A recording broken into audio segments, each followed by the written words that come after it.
Hello guys, मैं हूं मनीष वर्मा और आपका स्वागत है हमारे YouTube channel Learn of Techno पर।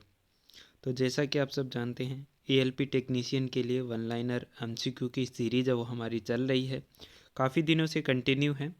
अगर आप हमारे चैनल पर नए हैं तो आप हमारी सीरीज़ में जुड़ सकते हैं और इसके लिए आपका जो यहाँ पर प्रॉफिट रहने वाला है वो बेसिक आपका क्लियर हो जाएगा। बिल्कुल बेसिक क्वेश्चन मैं करवा रहा हूँ जो कि लगभग आपको कोई भी इंट्रेंस एग्ज़ाम दे रहे हैं या कंपटीशन लेवल का एग्ज़ाम दे रहे हैं वहाँ पर देखने के लिए मिलते हैं। यानी कि वो क्वेश्चन यहाँ पर रहने वाले हैं जो आपको 60% अब तक लेकर जाने वाले हैं। यानी कि 0 से 60% तक जो क्वेश्चन आते हैं वो सारे क्वेश्चन मैं यहाँ पर आपको क्लियर करवाता हूँ। बेसिक क्वेश्चन है, हर जगह आपको देखने के लिए मिलते हैं, चाहे आप कहीं भी टेक्निकल एग्ज़ाम दे रहे होते हैं।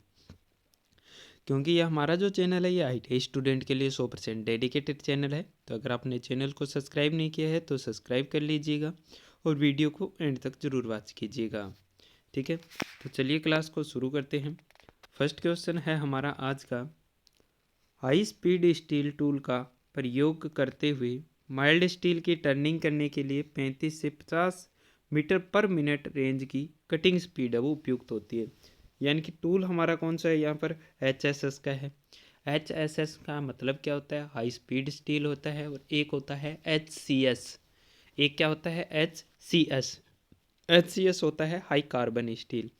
ठीक है, तो हम क्या है HSS का यूज़ कर रहे हैं और माइल्ड स्टील की यहाँ पर टर्निंग की जा रही है, तब क्या है स्पीड रखेंगे वो 35 से 50 मीटर है वो पर मिनट रखी जाती है। ठीक है, ये मटेरियल के अकॉर्डिंग, टूल के मटेरियल के अकॉर्डिंग है वो स्पीड है वो अलग अलग हम रखते हैं।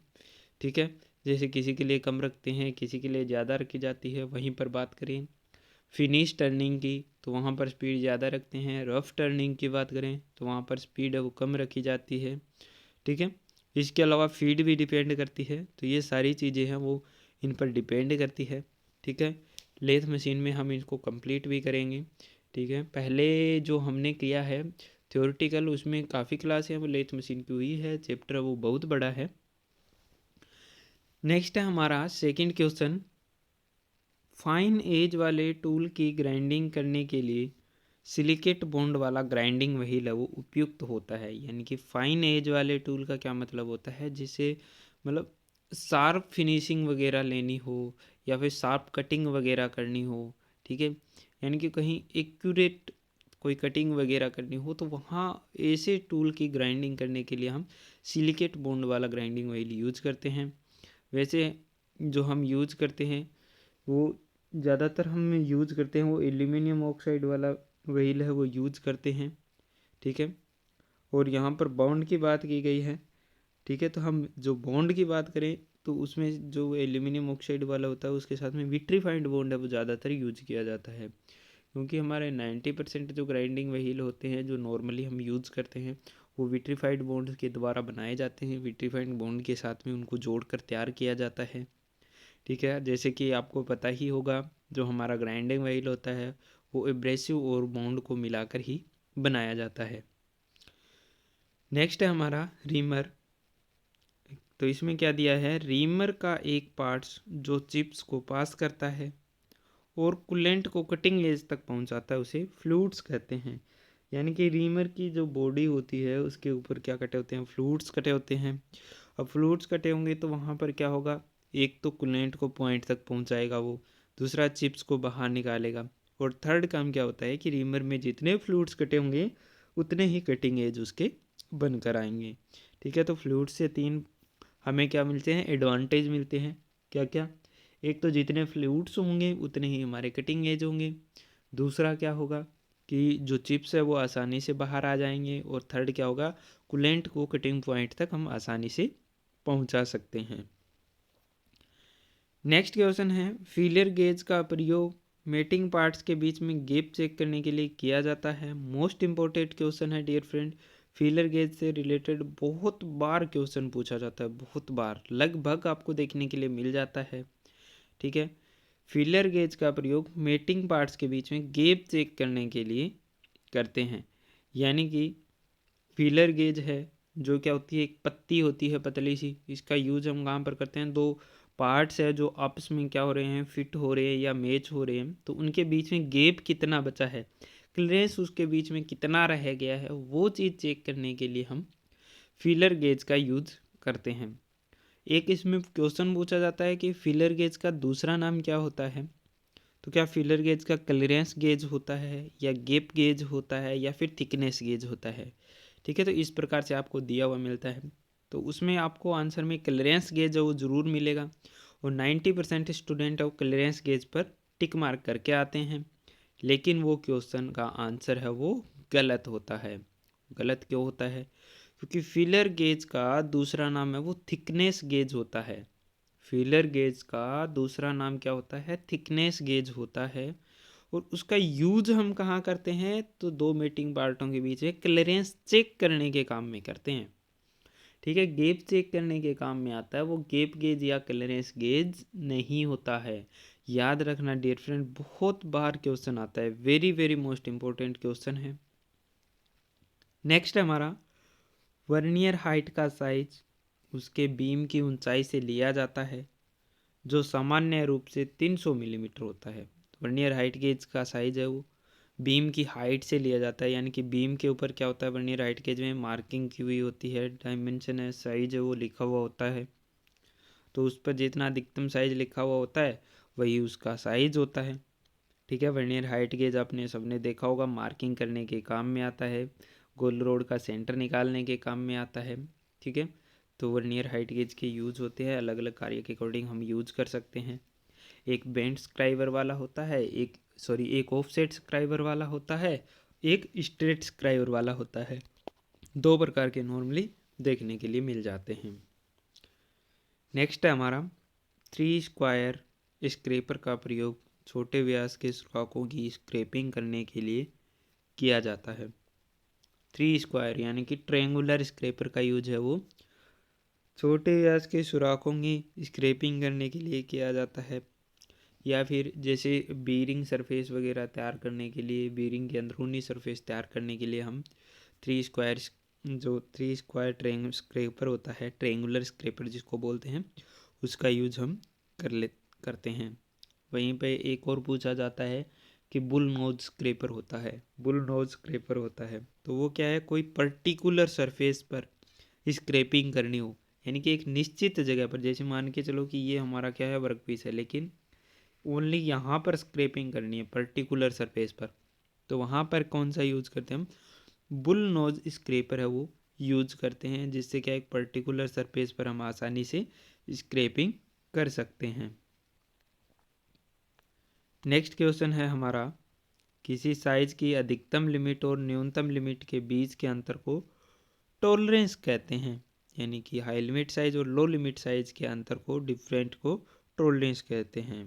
ठीक है, the difference between high limit size and low limit size is called tolerance.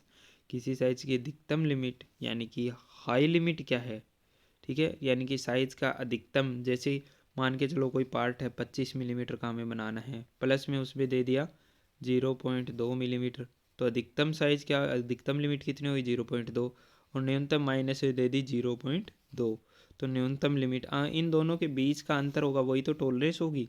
तो प्लस में 0.2 है, माइनस में 0.2 है, तो टॉलरेंस कितनी निकल कर आ गई, 0.4 मिलीमीटर की टॉलरेंस यहाँ पर दी हुई है। यही क्या होती है, हमारी टॉलरेंस कहलाती है। हाई लिमिट और लो लिमिट साइज का अंतर जो होता है वही क्या होता है, हमारा टॉलरेंस कहलाता है। ठीक है, लिमिट फिट टॉलरेंस का चैप्टर हम थ्योरेटिकल भी क्लियर करेंगे, लेकिन जो एमसीक्यू वन लाइनर है ये मोस्ट इंपॉर्टेंट रहते हैं, इन्हीं से ज़्यादा क्वेश्चन है वो पुटअप होते हैं। ठीक है, तो अगर आप एलपी टेक्नीशियन की तैयारी कर रहे हैं तो हमारे चैनल के साथ में ज़रूर जुड़िएगा। नेक्स्ट है, रोट आयरन को पुडलिंग फर्नेस में बनाया जाता है। अब इनमें भी बच्चों को है ना बहुत कन्फ्यूजन रहता है। ठीक है, तो मैं आपको तीनों फर्नेस जो है वो क्लियर करता हूँ, तीनों फर्नेस में क्या क्या बनाया जाता है वो भी क्लियर करता हूँ। तो सबसे पहले हमारा आता है क्यूपोला फर्नेस। सबसे पहले क्या आता है, क्यूपोला फर्नेस आता है। क्यूपोला फर्नेस में कास्ट आयरन बनाया जाता है। ठीक है, क्यूपोला फर्नेस में कास्ट आयरन बनाया जाता है। पुडलिंग फर्नेस में रोट आयरन बनाया जाता है। क्यूपोला फर्नेस में कास्ट आयरन बनाया जाता है, पुडलिंग फर्नेस में रोट आयरन बनाया जाता है, और एक वो बच गई हमारी ब्लास्ट फर्नेस। अब ब्लास्ट फर्नेस में क्या बनाते हैं हम, पिग आयरन बनाते हैं। ठीक है, पिग आयरन होता है वो क्या होता है, हमारा सबसे रफ लोहा होता है पिग आयरन। ठीक है, जिसको किस में बनाते हैं, पुडलिंग फर्नेस में हम रोट आयरन को, कोयोपोला में कास्ट आयरन को, और ब्लास्ट फर्नेस में हम पिग आयरन को तैयार करते हैं। ठीक है, तो अभी आपको कन्फ्यूज नहीं होना है, आप लिख लीजिए, इनको याद कर लीजिए। Very very most important question है डियर फ्रेंड। ठीक है, तो आपको कन्फ्यूज है वो नहीं होना है, बच्चे अधिकतर यहाँ पर कन्फ्यूज होते रहते हैं। कोयोपोला फर्नेस में कास्ट आयरन तैयार होगा, पुडलिंग फर्नेस में रोट आयरन तैयार होगा, ब्लास्ट फर्नेस में पिग आयरन तैयार होगा। ठीक है, नोट डाउन कर लीजिए, जो कन्फ्यूज करते हैं उन चीज़ों को नोट डाउन करके याद कीजिएगा, याद होता रहेगा, बिल्कुल याद होएगा। ठीक है, यही है ना डियर फ्रेंड, ये जो बेसिक क्वेश्चन होते हैं यही आपको नेक्स्ट लेवल तक लेकर जाते हैं। ठीक है, क्योंकि हार्ड क्वेश्चन होते हैं वो या तो आते हैं या नहीं आते हैं, लेकिन ये जो क्वेश्चन होते हैं ना, जो कॉमन क्वेश्चन होते हैं, वो आपको कंफ्यूज करते हैं कि ये होगा या ये आंसर होगा, ये आंसर होगा या ये आंसर होगा, और इन्हीं में क्या कर जाते हैं, मार खा जाते हैं बच्चे। ठीक है, तो इनको आपको याद करना बहुत ही ज़रूरी है। नेक्स्ट है, ड्रिलिंग करते समय ड्रिल के ओवर हीट होने का कारण अत्यधिक कटिंग प्रेशर है। कई रीजन होते हैं ड्रिल के ओवर हीट होने के, जैसे कि इसमें दिया है कि ड्रिल का ओवर हीट होने का कारण अत्यधिक कटिंग प्रेशर है, कि हमने क्या है, प्रेशर ज़्यादा दे रखा है कटिंग करने का। दूसरा क्या होता है, अपर्याप्त कूलेंट, कि हम कूलेंट दे ही नहीं रहे हैं उसमें, या दे रहे हैं तो थोड़ा बहुत कूलेंट दे रहे हैं जो उसके लिए पर्याप्त ही नहीं है, जितना उसको मिलना चाहिए उतना हम नहीं दे रहे हैं, तो ओवर हीट होगा। ठीक है, एक अत्यधिक कटिंग स्पीड है, स्पीड हमने ज़्यादा दे रखी है वहाँ पर, जितनी की स्पीड हमें नहीं रखनी चाहिए, तो वहाँ पर क्या होगा, फ्रिक्शन ज़्यादा होगा और हीट क्या ज़्यादा उत्पन्न होगी। ठीक है, तो सबसे मेन जो रीज़न होता है अत्यधिक ओवर हीट होने का, वो होता है अपर्याप्त कूलेंट का। उसके बाद में अत्यधिक कटिंग प्रेशर, उसके बाद में अत्यधिक कटिंग स्पीड, कुछ रीजन आ जाते हैं। अगर इसके अलावा जैसे कि जो कटिंग लिप्स होते हैं उनकी धार है वो डल हो गई है, उसकी फिनी धार है वो ख़त्म हो गई है, शार्पनेस उसकी ख़त्म हो गई है, तब भी वहाँ पर क्या होगा, ओवर हीट होगा। ड्रिल को हमने क्लियरेंस एंगल नहीं दिया है। ठीक है, लिप क्लियरेंस एंगल जो देते हैं घर्षण से बचाने के लिए, अगर वो नहीं दिया है तब हमारा ड्रिल ओवर हीट होगा। ड्रिल के कटिंग लिप्स को हमने सही से ग्राइंड नहीं किया है तब हमारा ड्रिल ओवर हीट होगा। तो ये काफ़ी रीजन्स होते हैं जिनको मैंने ड्रिल में क्लियर किया है सब चीज़ों को। ठीक है, हमारे चैनल पर आपको सभी प्रकार की वीडियो में मिल जाती है, थ्योरेटिकल भी मैंने क्लियर करवाया है। ठीक है, नेक्स्ट है हमारा, प्लग गेज का प्रयोग सिलेंड्रिकल बोर्स को चेक करने के लिए किया जाता है। प्लग गेज, यहाँ पर किसकी बात की गई है, प्लग गेज की बात की गई है। तो प्लग गेज, एक होता है प्लग गेज, एक होता है हमारा रिंग गेज। ठीक है, तो एक प्लग गेज होता है, उसका काम हम कहाँ पर करते हैं, तो प्लग गेज जैसे कोई होल है, कोई स्लोट है, कोई व्यास है, अंदरूनी कोई साइज को चेक करने के लिए हम प्लग गेज का यूज है वो करते हैं। ठीक है, तो यहाँ पर क्या लिखा है, सिलिंड्रिकल बोर्स को चेक करने के लिए, यानी कि कोई सिलिंड्रिकल बोर है उसको चेक करेंगे तो कहाँ क्या यूज करेंगे, हम प्लग गेज का यूज करेंगे वहाँ पर। ठीक है, नेक्स्ट है हमारा, एक मशीन टेप से टेपिंग करते समय वह टेप आगे से चिप्स को धकेलता है, उससे फ्लूट स्पाइरल पॉइंटेड टेप कहते हैं, फ्लूटलेस स्पाइरल पॉइंटेड टेप कहते हैं। यानी कि वो क्या करेगा, मेटल को डिस्का के, यानी कि मेटल को दबा करके वहाँ पर चूड़ियाँ बनाता है। ठीक है, तो वो उसमें फ्लूट्स नहीं कटे होते हैं, वो ओनली क्या करेगा, दबाव देकर वहाँ पर चूड़ियाँ तैयार करेगा, तो उसको क्या बोलते हैं, फ्लूटलेस स्पाइरल पॉइंटेड टेप उसको बोला जाता है। एक तो फ्लूटेड टेप जिसमें फ्लूट कटे होते हैं, ये फ्लूटलेस है यानी कि इसमें फ्लूट नहीं कटे हुए हैं, तो ये मशीन पर यूज किया जाता है इसलिए इसे मशीन टेप कहते हैं। नेक्स्ट है हमारा, नेक्स्ट क्वेश्चन में क्या दिया हुआ है, नेक्स्ट में दिया हुआ है, प्लग टेप का प्रयोग फिनिश थ्रेड काटने के लिए किया जाता है। यानी कि फिनिशिंग के लिए जैसे कई बार यूज़ करते हैं, फाइन वर्क के लिए यूज़ करते हैं, वहाँ पर हम प्लग टेप का यूज़ करते हैं। ठीक है, तो वहाँ पर क्या है, फिनिशिंग अच्छी आती है उन थ्रेड्स की, एक्यूरेसी उनकी अच्छी आती है, वहाँ पर लीकेज वगैरह के चांसेज जो कम हो जाते हैं। तो इसलिए फिनिश थ्रेड काटने के लिए, शार्प थ्रेड काटने के लिए हम प्लग टेप का यूज़ है वो करते हैं। नेक्स्ट है, ड्रिलिंग करते समय फीड दर को मिलीमीटर प्रति चक्कर में व्यक्त किया जाता है। यानी कि ड्रिलिंग करते समय फीड हम किस में निकालते हैं, नॉर्मली सभी को पता होगा मिलीमीटर पर रेवोल्यूशन में व्यक्त की जाती है फीड है वो। यानी कि एक चक्कर में कितने मिलीमीटर ड्रिल है वो धातु के अंदर जाता है, एक चक्कर में कितना मिलीमीटर धातु के अंदर हमारा जो ड्रिल है वो चला जाता है, वो फीड होती है। इसके अलावा कटिंग स्पीड होती है। कटिंग स्पीड होती है कि एक मिनट में उसने कितनी दूरी तय की, एक मिनट में कितनी दूरी तय की, ठीक है। कटिंग स्पीड होती है मीटर पर मिनट और फीड होती है मिलीमीटर पर रेवोल्यूशन, ठीक है। तो मिलीमीटर पर रेवोल्यूशन का क्या मतलब है कि फीड एक चक्कर जब ड्रिल ने लगाया तो धातु के अंदर कितनी घुस गई, वो तो होगी हमारी फीड। और कटिंग स्पीड होगी कि एक मिनट में ड्रिल ने कितनी दूरी तय की, यानी कि एक मिनट में ड्रिल धातु को काटा, जितनी उसने धातु को काटी उस धातु को अगर हम सीधी रेखा में माप ले, उस धातु को सीधी रेखा में अगर हम माप लें तो वो क्या होती है, उसकी कटिंग स्पीड कहलाती है। यानी कि एक मिनट में कितनी दूरी उस ड्रिल ने तय कर ली, ठीक है। तो दोनों में कन्फ्यूजन होता है। ये भी क्या हमारा very very most important question है। क्या है, very very most important question है डियर फ्रेंड। बहुत बार आपको देखने के लिए मिल जाता है, लगभग 90% आपको देखने के लिए मिल जाता है, ठीक है।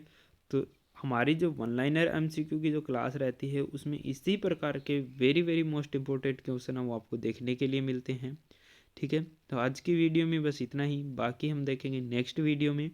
मैं आपके लिए छोटी छोटी वीडियो लेकर आता हूँ डियर फ्रेंड, ताकि आप जितना भी देखें उनको कनेक्ट होकर देखें और आपके माइंड में वो चीज़ें सेट हो जाए, आपका बेसिक है वो क्लियर होता चले। यानी कि आप अपना 60% है वो वन लाइनर एमसीक्यू के माध्यम से ही क्लियर कर सकें, ठीक है। तो wish you all the best. जय हिंद, जय भारत।